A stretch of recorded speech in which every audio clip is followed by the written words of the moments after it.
وہ بنی اسرائیل میں ایک کفل شخص تھا، روزانہ ان کے پاس ایک نئی عورت آتی تھی۔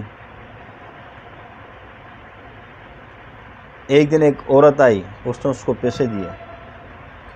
اس عورت نے کہا کہ اے کفل، میں بدکار عورت نہیں ہوں، میں کیا بدکار عورت نہیں ہوں، لیکن غربت کی وجہ سے میں یہاں پہنچی ہوں۔